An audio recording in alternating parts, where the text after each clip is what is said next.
Hello, everybody. Welcome to Wisdom Wednesday. This is Racquel Palmese, and uh, coming to you from my home, and glad to have you here with me. Happy summertime. Good to be with you. So, as you're tuning in with me, and thank you for everybody who is tuning in with me right now. Uh, as we're here together, I would like it that you're just not listening to me, but that you are actually dropping in with me. I think we have to shift something about the way we receive information and the way we relate to each other as a teacher, as students, as a facilitator, all those good things as a leader. We have to come out of the mindset of just listening and receiving and understand that we are participating, that we are part of what is happening. So as you tune in with me now, or if you come on later, even then, you are part of creating what is going to come in. And you are part of creating the energy field, the container, that will either be very strong and solid, or it will be kind of dispersed because you're looking at your phone and you're thinking about later dinner or something, and you're only a little bit here. When we're only a little bit present with something, then we don't help that something to happen. And it's a very good awareness to have. It's a big thing, an overarching thing about our relationship to the way we do life in general. Are we knowing that the way we participate in something, even if we're just listening to a recording or a recorded meditation or a song, it's more like when we're at a concert with an artist that we love and we are just so engaged with that artist that the artist becomes more and more animated.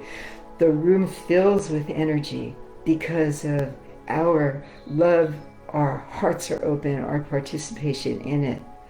So imagine yourself allowing yourself to participate and not just receive from another talking head who's here with ideas about what you should think about, because my words are only actually part of the whole story. It honestly is the energy that is coming with it. As I open my heart to you, hi Ed, I don't actually know what it is that I'm going to be saying. I have an idea of what I'm going to be talking about because it came through this morning, and I wrote a little bit about it if you received my email.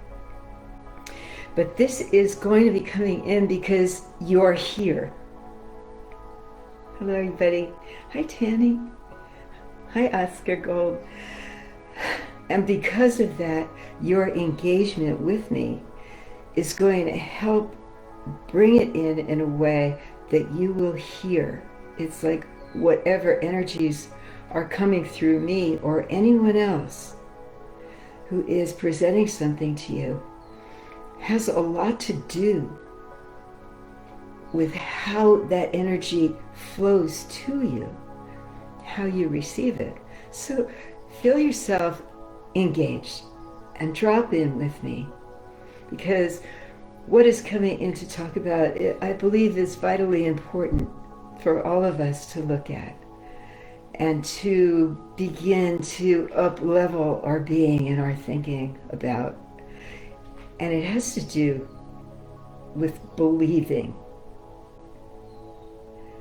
What do you believe in? What do you believe in?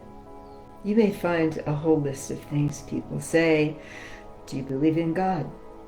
Do you believe in Christianity? Do you believe in the Constitution of the United States? Do you believe in freedom? Do you believe in any number of things? But what does it really mean to believe in something? And especially spiritually is our time of actually believing in something outside of ourselves. Is it kind of over? What I mean by that is I am not negating, believe me, the existence of God, of divine beings, of hierarchies, of angels, of anything else. But I am letting you know that believing in it, believing in something, when it's already inside you, is adding a level of separation between you and what it is you think you believe in. Because when we're asked to believe in something, we are given a set of ideas about what that something is. So when we're children and we go to Sunday school or church or synagogue, temples, whatever we go to, we are handed a handbook, basically a Bible, a set of rules, a yes and no, good and bad, this and that, commandments. It's all wonderful stuff. But it's not to be believed in. It is to be understood. It is to be engaged in. But we can't really believe in these things without knowing that it's already a part of us. For example, I grew up as an Orthodox Jew. The God that I was asked to believe in was a scary guy. He was a man who flew around in the sky and smoked people a lot. I was asked to believe in things I couldn't understand, in languages that I didn't know. And all the while, I was so deeply spiritual, so deeply knowing of my connection to all things, that everything I did and everything I engaged with had dimensions of different forms. I understood that when I looked out into nature, I was seeing more than a green leaf. It would come to me. And the more I became an invitation for that, an invitation for it, the more it would reveal itself to me in the way that was perfectly suited for me to get and understand. Because it knew what my spiritual DNA was made of. Fortunately, I had a mother who, although she had very strong beliefs as a Jew, was also very open spiritually and would flow with me in these ways and help me embrace what was trying to evolve in me. I don't believe, maybe a little upsetting to hear, I don't know, but I think you'll get it with me. I don't believe in the founding documents of my country. I don't believe it's like a Bible. I don't believe in it. What I do believe is that I know of the goodness of it. I know what our founding fathers were trying to achieve, were trying to set in motion here. But if this is not a living document that can adapt and can become an invitation rather than a rigid set of rules, I'm lost in it. It doesn't ring true to me. Everything is in a state of change all the time. That's why I'm asking you in this moment in time to actually not just be listening to me, but searching your own heart and feel the energy that is trying to come to you. There is a spiritual intelligence streaming through these words that you may agree or not agree with. It doesn't even matter. But feel my words being an opening to your thinking and being, rather than another set of rules for you to follow. It's the last thing I ever want to create on this planet, is more yeses and nos and do as I say, and this is how to get to nirvana, and this is how you find God, and here, follow me and I'll show you. That's got to be done with.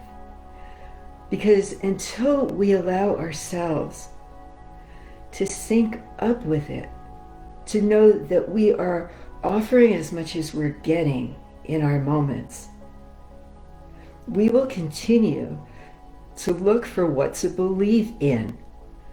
We will look to others to give us the way, and we will not discover what our true way is. Strong words, a challenge to all of us coming from Spirit. It's time for us to discover our direct relationships. It's time for us to become responsible to God as God is true to us. As we feel that force of Spirit, the creative intelligence and power of that which made this for us. It's time to understand that we are a part of that, and what we put into it is what we're going to get out of it. And that's just a rule, the one rule I will follow. So feel it in yourself. What do you need to believe in? Over this last year, there's a lot of talk about freedom. Like, yeah, wear a mask because somebody's trying to take my freedom away by making me wear a mask. And what happened is that became a belief system that people are so hungry for that it took a huge leap to the freedoms that our founding fathers tried to create for us, to be free people. When we begin to believe these things in a small way, we will be lost in it. Because freedom is not something to believe in. Freedom is something to find inside yourself. It is not something that is the result of rebellion, necessarily. Freedom is a state of mind.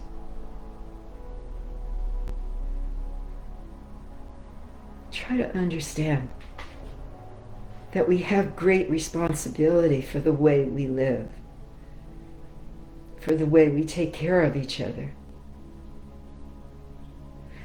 And a lot of these belief systems that are given to us 24/7 by the pundits and by, God, so many sources, the more we believe and need to find the belief in what they're telling us, the more we give over our true freedom, which is our right to determine what we think. And the responsibility that goes with that is to be true to our inner heart, not what people tell us to believe in. To discover that inner heart is the journey of life. That is the spiritual path.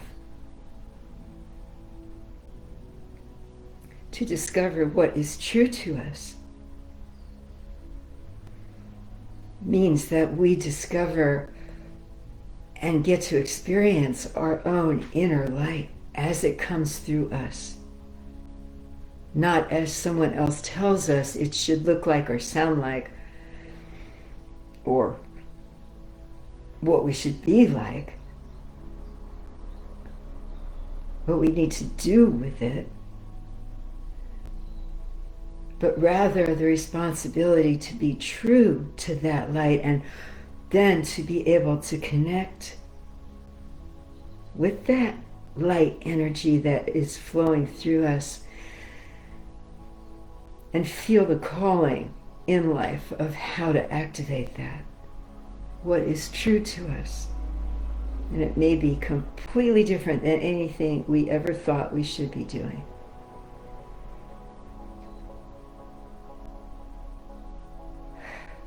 So if you are to believe in anything,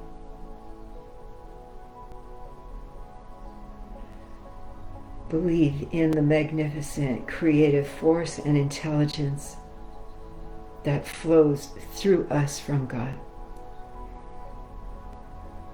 Whatever God is to you, let it be yours. Let it be true. And then you will feel the reach back to you.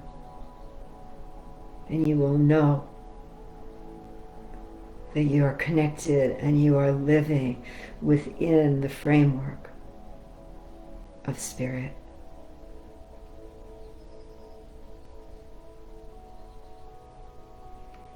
Thank you, my friends, for being available for this, and may all the very different dimensions of this communication reside in your heart, in your belly, in your mind. May you be guided by your highest needs spiritually and in life. Thank you. See you next Wednesday.